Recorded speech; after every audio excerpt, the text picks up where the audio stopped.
ازيكم عاملين ايه؟ يا رب تكونوا بألف خير. هنعمل النهارده فيديو مع بعض مليان افكار حلوه كتير. بس تابع معايا الفيديو للاخر وانت هتستفادي من الفيديو بافكار حلوه تريحك من وقفه المطبخ وهتوفر وقتك ومجهودك. واول حاجه دلوقتي هنعملها هنشوف اساسيات المطبخ في التوابل. كزبرة مطحونة وشطة وكمون مطحون وفلفل أسمر مطحون. كل التوابل دي أنا منقياها وكويس وطحناها وشايلاها في نفس الأكياس. وهجيب دلوقتي الملح اللي أنا هستخدمه في الوصفات اللي هتسهل علينا وقفة المطبخ. وأول حاجة هنعملها يا جماعة هنشيل الحاجة ديت عشان نوسع بس لنفسنا. الوصفتين دول يا حبايبي في ناس كتير بتعملهم وفي ناس كتير بتستخدم بقى كل توابل لوحده. يعني وانت بتطبخي بتجيبي بقى الفلفل لوحده والكمون لوحده والملح لوحده. فطبعا ده كله بيغلبك وبياخد منك وقت ومجهود. ودلوقتي هنجيب الطبق اللي هنعمل فيه. اول حاجة هنفضي الملح، هنفضي حوالي كيسين من الملح، وبعدين هنفضي عليهم كمية كويسة من الفلفل الأسمر. يعني فضي الملح برضو على قد الفلفل الأسمر، يعني حاولي كده توازني الملح والفلفل مع بعض.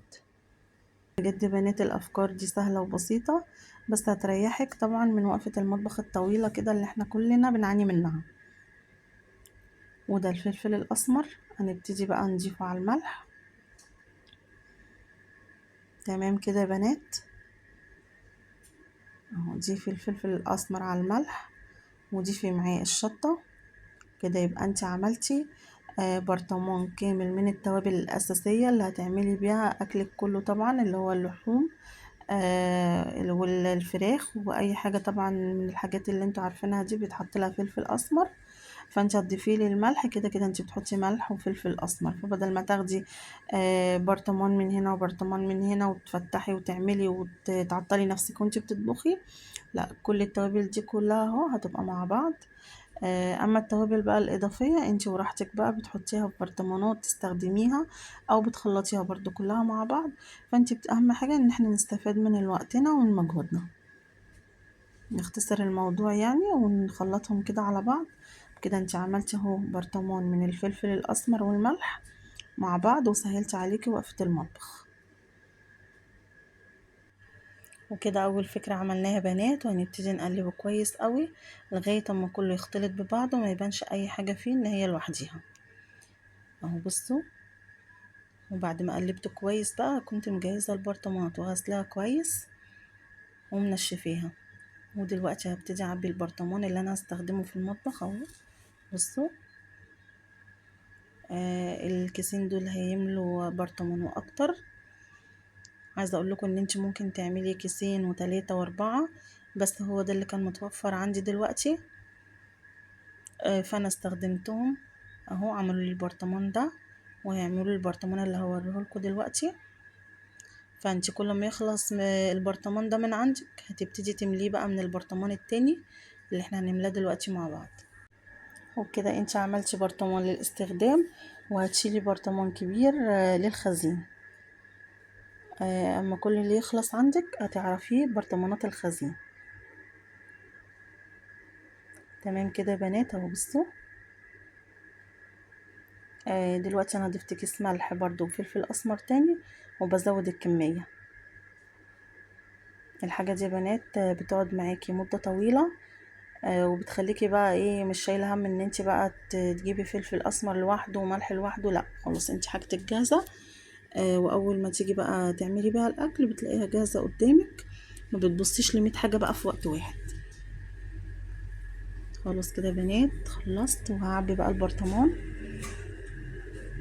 عايزه اقولك ان بصي مهما يفيد منك اي حاجه ما تسيبهاش في اكياس. بجد يا بنات الاكياس هي اللي بتكركب المطبخ، ويعني ما بتبقاش شكل المطبخ كده مرتب. لا، لو حتى شوية صغيرين فاضوا منك بتحطيهم في برطمان صغير اهو يا بنات. وبستخدم القمع دوت عشان اعبي بيه بسرعة اهو. بصوا مالينا بقى ازازة كبيرة من اللي كنت موريها لكم قبل كده. دي ازايز مية بس انا استخدمتها برضو في الملح. بصوا مليت يعني ازازة كبيرة اهو من الملح عشان كانت فتحتها واسعة، فبصراحة استفدت منها اهو. بصوا استغلتها كده في الملح، وبصراحة بتنفع يعني. خلاص كده بنات، احنا ايه، برطمان الاستخدام اول ما يفضى بنعبيه من البرطمان التاني، وبنعرف بقى ان احنا ايه، لا كده خلاص احنا عايزين نعمل ملح تاني. وتاني حاجة يا بنات، تاني فكرة، ان انت هتشيلي فلفل اسمر اهو لوحده.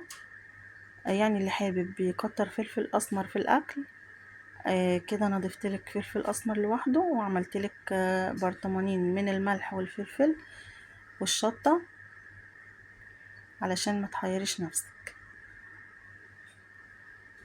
خلاص كده يا بنات، وفكرة القمع دي برضو بتسهل علينا ان احنا نفضي الحاجة كده من غير تعب ولا مجهود. بصوا،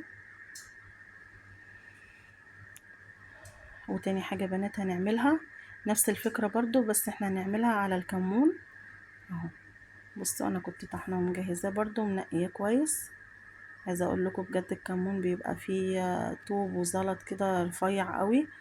لازم تعمليه الاول بالمصفايه، وبعدين تنقيه كويس، فبيطلع يعني حاجات برضو مش مستحبه ان انتي ايه تسيبيه كده. تمام كده بنات، خلطنا الملح والكمون والشطه، ودي كزبره برضو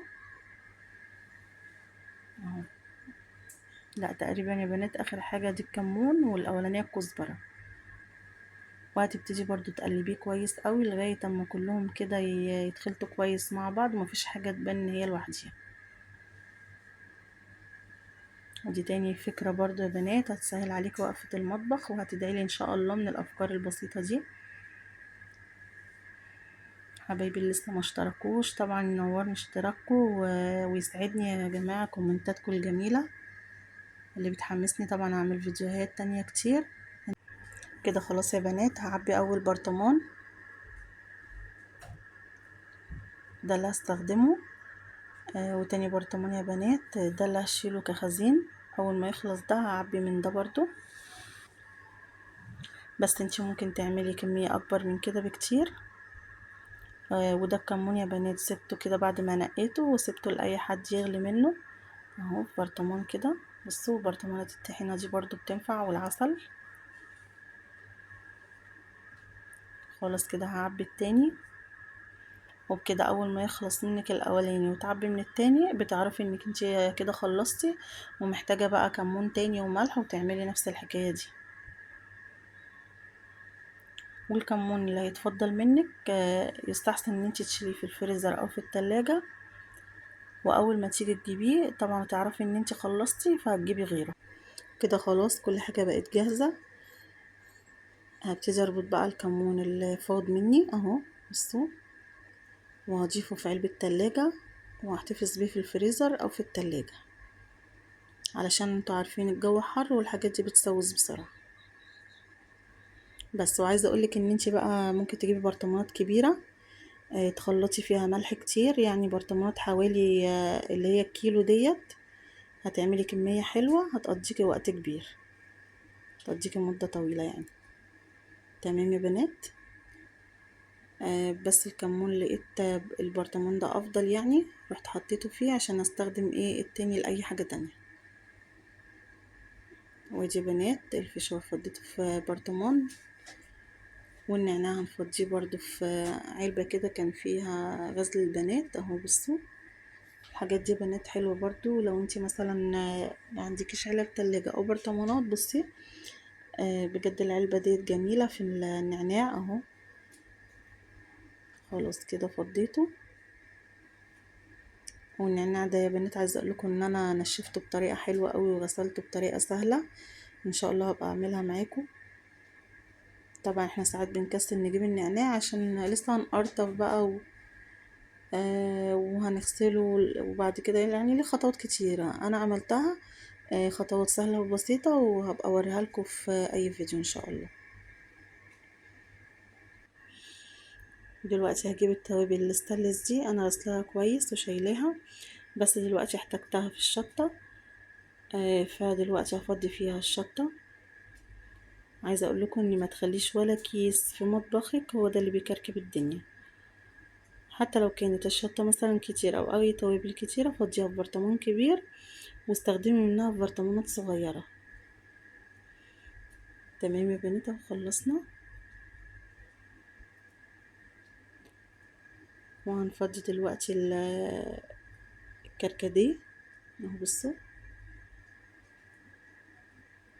اي حاجة قدامي في اكياس فضيتها. بجد ديت نظفت المطبخ طبعا. وعايزه اقول لكم طبعا ان انا مش هوصل المطبخ لكده تاني، يعني اي توابل قدامي ان شاء الله في برطمان صغير هضيفها. ودلوقتي المكرونه فاضيه هنا برضو، يعني كل حاجه فضيتها في برطمان. الحاجه القليله فضيتها في برطمان كده على قدها صغير، والكتيره فضيتها في برطمان كبير. وزي ما احنا شايفين كده في الاخر هوريكم كل حاجه اتفضت وبقت منظمه ومرتبه. تمام. تمام يا بنات، اهو بصوا. يعني احنا كده في فكرنا. طب يا ترى البرطمانات دي فعلا بتنظم ولا بتكركب؟ ولا هي طبعا ليها استخدامات ولا ملهاش لازمة؟ لا، انا بقولك دلوقتي بصراحة البرطمانات دي ليها لازمة. فانتي لو اي برطمان قدامك شيليه، هينفعك بقى تحطي فيه مكرونة، تحطي فيه لسان عصفور زي كده، وتتخلصي بقى من كركبة الاكياس والفوضى اللي هي بتعملها في المطبخ. خلاص كده بنات، فضيت كل حاجة اهي في مكانها. حقيقي جربي الفكرة دي، ان انتي ما تخليش ولا كيس في المطبخ. بجد يعني مش هتكركبي مطبخك ولا هيبقى فيه اي حاجة ملهاش لازمة. وكمان هتعرفي كل حاجة، يعني وهي في الاكياس بتبقى مستخبية هنا ومستخبية هنا. ممكن تدلق فجأة، حتى لو مربوطة ممكن تتخرم. بس يا بنات البرطمانات اهي بصوا، حتى السكر انا فضيته في برطمان صغير للاستخدام. وباقي الكيس مش هخليه كده، انا باقي الكيس هحطه في ازازة كبيرة. بصوا كانت عندي او ما حبيتهاش يعني في المية، فانا استخدمتها للسكر اهو. بصوا يا بنات، يعني عايزة اقولك يعني مش لازم تروحي تشتري بقى وتكلفي نفسك. لا بصوا، وده كان طبق برضو حطيت فيه الغطيان اللي انا بغطي بيها ازاز المية. طبعا الغطيان دي بتتوه زي ما احنا عارفين. كل بيت الغطيان ديت بتتوه منه بسبب استخدام الاولاد وكده يعني. وحطيت فيها الولاعات وحطيت فيها المبشرة الصغيرة كده. بنات فضيت كل حاجة زي ما انتم شايفين كده. الشاي والسكر اهو لوحده، وباقي التوابل والمكرونات لوحدها. وانتي طبعا برضو لو عندك علب تلاجة، لو عندك برطمانات افضل من دي ممكن تحطي فيها. وده كان البابريكا. بصوا يا بنات اهي، وديت المرقة. دي هتشيلها في التلاجة او هتستخدميها على طول. تمام يا بنات، اهو بصوا. وده فيديو يا رب تكونوا استفدتوا منه. ولو استفدتوا منه بحاجة بسيطة، نوروني واشتركوا في القناة عشان يوصل لكم كل جديد. واشوفكم على خير الفيديو الجاي ان شاء الله.